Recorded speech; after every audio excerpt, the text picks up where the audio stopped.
पंतप्रधान नरेंद्र मोदी यांची दादर छत्रपती शिवाजी महाराज पार्क या ठिकाणी सभा आहे आणि आपण पाहतोय की अभिनेता गोविंदा हे सुद्धा या ठिकाणी पोहोचलेले आहेत आणि स्मितहास्य आपल्याला त्यांचं नेहमीप्रमाणे यंदाही पाहायला मिळतंय. सर, देशाचे पंतप्रधान नरेंद्र मोदी या ठिकाणी पोहोचत आहेत, काय म्हणाल? शुभेच्छा प्रदान करतो.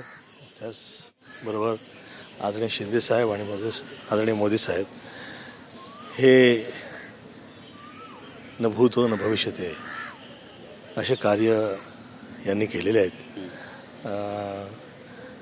जगात, राज्यात, निराष्ट्रात यापूर्वी जी काही प्रोग्रेस झाली आहे त्या प्रोग्रेसला जी स्पीड हवी होती ती पहिल्यांदा लोकांनी ती बघितली व त्याच विकासाचा साथ देऊन आपण सगळ्यांनी पुन्हा BJP व शिवसेना ही जी महायुती झाली आहे साथ द्यावा व साथ घ्यावा व मला मनापासून असं वाटतं की हा विजय आपण सगळ्यांचाच विजय नक्कीच ठरेल. ओएसिस फर्टिलिटीच्या तज्ज्ञांनी IVF उपचार पद्धतीद्वारे 1 लाखांहून अधिक जोडप्यांना मातृत्व प्राप्तीचा आनंद दिला आहे. मोफत अपॉइंटमेंट बुक करण्यासाठी आजच संपर्क साधा. तुमच्या शैलीत तुम्ही मोदींचं स्वागत कसं करणार आहे?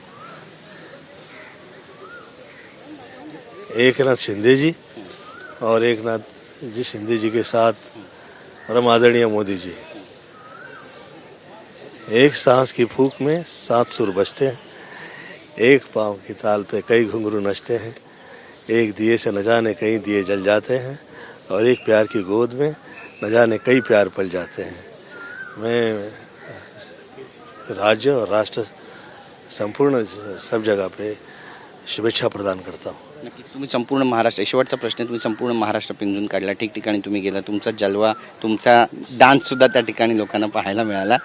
किती विश्वास आहे तुम्हाला की विजय तुमचा निश्चित? शुभेच्छा प्रदान करतो मी आणि विश्वास तर मी नक्कीच आहेच. मी माझ्यापेक्षा जास्त मी देवावर विश्वास ठेवून चालणारा माणूस आहे आणि त्याची कृपा आहे, सदैव राहिली आहे. मला असं वाटतं की पुन्हा एकदा तीच कृपा, आई कृपा राहील अशी आईपाई प्रार्थना आहे.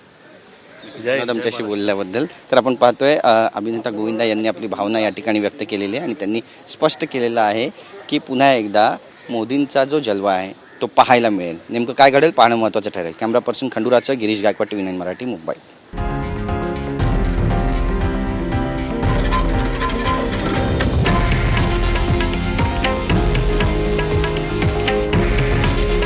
हे आहे देशातील नंबर 1 न्यूज नेटवर्क आणि आपण पाहत आहात TV9 मराठी.